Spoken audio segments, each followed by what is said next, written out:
మరణాత ప్రియమైన దేవుని పిల్లారా, మన ప్రభువైన యేసుక్రీస్తు ప్రభు వారి యొక్క పరిశుద్ధ నామములు మీ అందరికీ కృపయు సమాధానము కలుగును గాక. ఆమేన్. మరి ఈరోజు మనము ఆదికాండము 2వ అధ్యాయంను ధ్యానం చేసుకుందాం.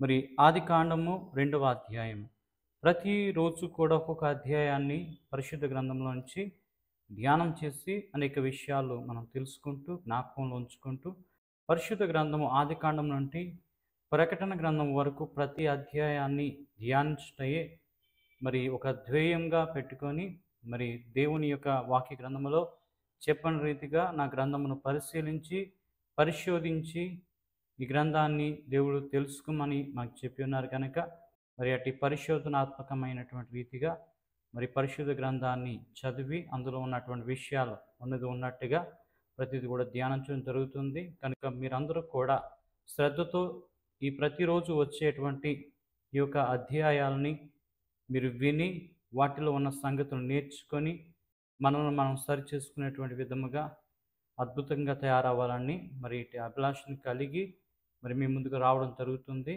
కనుక మరి ఈ పరిచర్యను మరి యూట్యూబ్ ద్వారా ఫేస్బుక్ ద్వారా ప్రసారం అవుతున్నటువంటి ఈ యొక్క ప్రోగ్రామ్ని అందరూ కూడా వీక్షించండి, సబ్స్క్రైబ్ చేసుకోండి, అనేకులకు దీనిని అందించే విధంగా షేర్ చేయవలసిందిగా ప్రభు నామంలో మీ అందరికీ మనవి చేస్తున్నాను.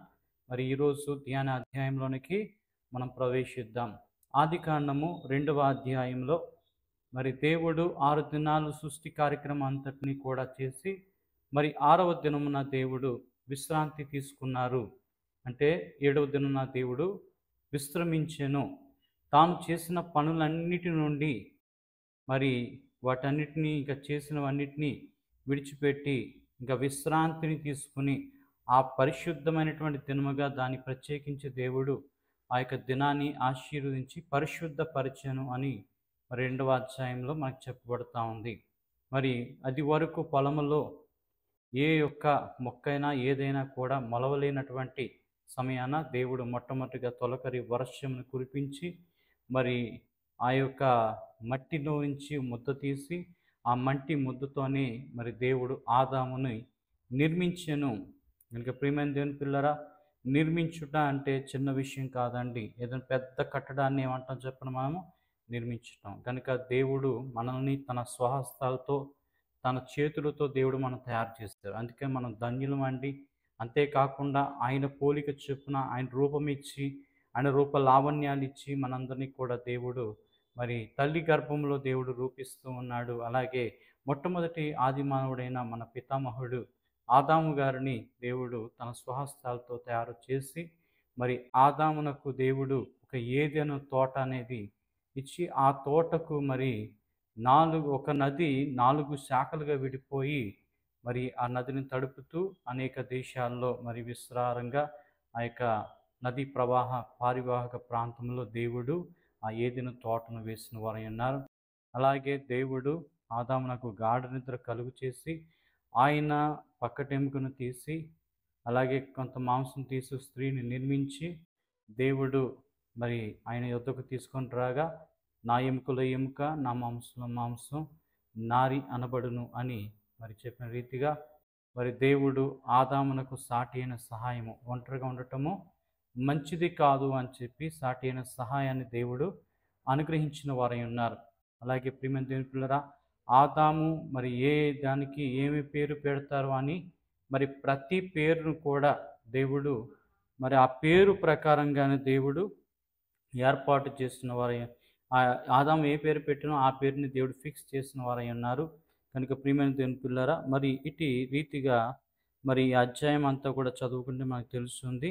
మరి తోటలో దేవుడు వేసినటువంటి మరి 3 రకాలైనటువంటి వృక్షాలు. ఒకటి మరి మనుషుని తినవలసినటువంటి వృక్షాలు, తినకూడనటువంటి వృక్షము, అలాగే తినమని కానీ తినొద్దు కానీ చెప్పనటువంటి వృక్షము ఉన్నాయన్నమాట. కనుక మరి దేవుడు ఇక్కడ చెప్తున్నటువంటి మాట ఒకసారి 9వ వచనం మనం చూస్తే, మరియు దేవుడి యెహోవా చూపునకు రమ్యమైనదియు ఆహారమునకు మంచిదియు నైనా ప్రతి వృక్షమును ఆ తోట మధ్యను జీవవృక్షమును మంచి చెట్ల తెలివినిచ్చు వృక్షమును నేల నుండి మొలిపించును. మరియు ఆ తోటను తడుపుటకు ఏదెనులో నుండి ఒక నది బయలుదేరి అక్కడి నుండి చీలిపోయి 4 శాఖలైను. మొదటి దాని పేరు పీషోను. అది హవీలా దేశం అంతటి చుట్టూ పారుచున్నది. అక్కడ బంగారం ఉన్నది. ఆ దేశము బంగారము శ్రేష్టమైంది. అక్కడ బోలమును గోమేధికములను దొరుకును. రెండవ నది పేరు గీహోను. అది కూషు దేశమంతటి చుట్టూ పారుచున్నది. మూడవ నది పేరు హిద్దెకేలు. అది అష్షూరు తూర్పు వైపున పారుచున్నది. నాలుగవ నది యూఫ్రటీసు. మరియు దేవుడిని యెహోవా నరుని తీసుకొని ఏదెను తోటను సేద్యపరచుటకు దాన్ని కాచుటకును దానిలో ఉంచెను. దేవుడు ఈ అధ్యాయంలో చెప్తున్న ప్రాముఖ్య మాట, మరి ఏదెను తోటను సేద్యపరచుటకు దాన్ని కాచుటకు, సేద్యపరచటము మళ్ళీ కాయటానికి దేవుడు అందులో ఉంచెను. మరియు దేవుడిని యెహోవా ఈ తోటలోనున్న ప్రతి వృక్ష ఫలములను నీవు నిరభ్యంతరంగా తినవచ్చును. అయితే మంచి చెడ్డలు తెలివినిచ్చు వృక్ష ఫలమును తినకూడదు. నీవు వాటిని తిను దినమున నిశ్చయముగా చచ్చెదవని నరునికి ఆజ్ఞాపించాను. కనుక ప్రియమైన దేవుని పిల్లరా, ఆ పండు తింటే ఏమైపోతారు? మంచి చెడ్డలు తెలివినిచ్చు వృక్ష ఫలమును చనిపోతారు అని దేవుడు హెచ్చరించిన వారై ఉన్నారు. కనుక మరి ఆ పండు చాలామందికి ఒక డౌట్ వస్తుంది, మరి చచ్చిపోయే చెట్టుని ఎందుకు వెయ్యాలా దేవుడని. ప్రియమైన దేవుని పిల్లారా, మరి దేవుని మాట నెగ్గాలి, దేవుని మాటకు మనం తలొగ్గాలి, దేవుని మాటకు లోబడాలి అంటే దేవుడు తన ఇష్ట ప్రకారముగా మనకి పరీక్ష అనేది చేయవచ్చును. కనుక పిల్లవాడు పరీక్షల్లో మంచి మార్కులు తెచ్చుకొని పాస్ అవ్వాలంటే మరి పిల్లవాడికి అన్ని సబ్జెక్టులు నేర్పించి టెస్ట్ పెడతాం, ఎగ్జామ్ పెడతాం. ఎగ్జామ్ ఎందుకు పెడతాము? నెగ్గాలని, గెలవాలనే పెడతాం, కానీ ఓడిపోవాలని ఎవరు కూడా ఎగ్జాము పెట్టరు. అలాగే ఆదాము అవ్వల్ని దేవుడు తయారు చేసి వారికి దేవుడు చెప్పవలసినన్ని చెప్పి, దేవుడు తినొద్దు అన్న మాట ఎంతవరకు వీళ్ళు మరి మీరకుండా ఉండగలుగుతారు అన్న ఒక టెస్ట్ అనేది పెట్టారు. ఆ టెస్ట్లో అవ్వమ్మ ఆదాము ఇద్దరు కూడా ఫెయిల్ అయిపోయారు. కనుక ప్రియమైన దేవుని పిల్లరా, ఆ ఫెయిల్యూర్ అనేది నేటి వరకును జరుగుతూనే వస్తుంది. కనుక మనము ఫెయిల్యూర్ కాకూడదు అంటే యేసు క్రీస్తునందు విశ్వసించి మనం విశ్వాస వీరులమై పాపమును శాపమును లోకాన్ని జయించి జయశీనుడైన యేసు క్రీస్తు ప్రభువారిని బట్టి మనము ఈ లోకంలో బ్రతకవలసిన వారమై ఉన్నాం. కనుక ప్రియమైన దేవుని పిల్లరా, మరి ఈ అధ్యాయంలో ప్రాముఖ్యమైన మొదటి విషయము, దేవుడు అన్ని పనులు ముగించుకొని విశ్రాంతి తీసుకోవడం, ఆ విశ్రాంతి దినమును దేవుడు ఆశీర్వదించి పరిశుద్ధపరచడం. అలాగే ఇంకా చూస్తే రెండవది, మరి పొలమందులో ఎటువంటి పొదైనను ఏమైనను మొలవనటువంటి సమయంలో దేవుడు తొలకరి వర్షాన్ని కురిపించి మరి ఆదాముని మంటి నుండి తీసి వాడిని ఆస్కరణ జీవవాయు మొదలుగా నరుడు జీవాత్మ అయిను. దేవుడు నరునికి తోటను ఒకటి ఏర్పాటు చేస్తారు, అదే ఏదెను తోట. ఆ తోటను తడపడానికి ఒక నది, ఆ నది 4 శాఖలుగా విడిపోవటం. ఆ యొక్క నదుల పేర్లు మనకి మొట్టమొదటి నది పేరు పీషోను, అలాగే ప్రియమైన దేవుని పిల్లరా గీహోను, అలాగే మూడవ నది పేరు హిద్దెకేలు, అలాగే నాలుగవ నది పేరు యూఫ్రటీసు. ఈ 4 నదులను కూడా జ్ఞాపకం ఉంచుకోండి. అలాగే ఈ ఉండేటువంటి మొదటి పీషోను అనేది హవీలా దేశం అంతటా కూడా ప్రవహిస్తుంది. అక్కడ బంగారం ఉంటుంది. ఆ దేశంలో మరి బంగారము శ్రేష్టమైనది అని చెప్పబడతా ఉంది. కనుక ప్రియమైన దేవుని పిల్లరా, ఇలాగా దాని తర్వాత దేవుడు 3 రకాలైనటువంటి వృక్షాలు, ఒకటి తినవలసినవి, తినకూడనటువంటి నిషేధ ఫలములైనటువంటి మరి జ్ఞానవృక్ష ఫలము, అలాగే చెప్పనటువంటి జీవవృక్ష ఫలము దేవుడు వారికి ఇచ్చిన వారై ఉన్నారు. నరుడు ఒంటరిగా ఉండటం మంచిది కాదని అవ్వమ్మను దేవుడు ఆదాముకి అన్నిటి మీద అధికారం ఇచ్చాడు పేర్లు పెట్టడానికి. అలాగే అవ్వమ్మను కూడా దేవుడు ఆయన నుంచి చేసిన వారై ఉన్నారు. మరి ఆ చేసినటువంటి తర్వాత అప్పుడు మరి ఏమని అంటున్నారు ఆదాము గారు అంటే, ఆదాము ఇట్లనెను, నా ఎముకల్లో ఒక ఎముక, నా మాంసంలో మాంసము, ఇది నరునిలో నుండి తీయబడిన గనుక నారి అనబడును. కాబట్టి పురుషుడు తన తండ్రిని తన తల్లిని విడిచి తన భార్యను హత్తుకును, వారు ఏక శరీరమై ఉందురు. అప్పుడు ఆదామును అతని భార్య వారిద్దరూ దిగంబరులుగా ఉండిరి, అయితే వారు సిగ్గు ఎరుగక ఉండిరి. కనుక ప్రియమైన దేవుని వారికి వస్త్రములు అనేవి దేవుడు ఇవ్వలేదు, వారికి సిగ్గు అనేది తెలియదు.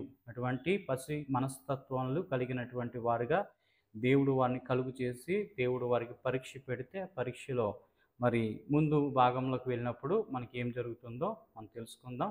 గనుక ఈరోజు మీరు తెలుసుకున్న విషయాలన్నింటినీ కూడా జాగ్రత్తగా మరొకసారి పునరాలోచించుకొని ఈ అధ్యాయాన్ని మరొకసారి చదివి జ్ఞాపకం చేసుకోవాల్సిందిగా ప్రభు నామమున మీ అందరికీ మనవి చేస్తున్నాను. దేవుడిటి అవకాశం ఇచ్చిన నాకు దేవునికి ధన్యవాదాలు, దేవుని కృతజ్ఞతాస్తుతులు చెల్లిస్తూ మీ అందరికీ గొప్ప దీవెన ఆశీర్వాదం ఈ అధ్యాయం ద్వారా కలుగును గాక.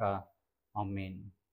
ఈ అధ్యాయాన్ని బట్టి మనం ఏం తెలుసుకున్నాము ఈరోజు అనే దాన్ని మీరు కామెంట్ రూపంలో ఏమైనా ఈ అధ్యాయానికి సంబంధించి డౌట్స్ ఉంటే ఆ డౌట్స్ని కామెంట్ రూపంలో మాకు తెలియచేయండి. తద్వారా దాని గురించి యోచించి ఆలోచించి దైవికంగా ఆన్సర్ చెప్పడానికి ప్రయత్నం చేస్తాం.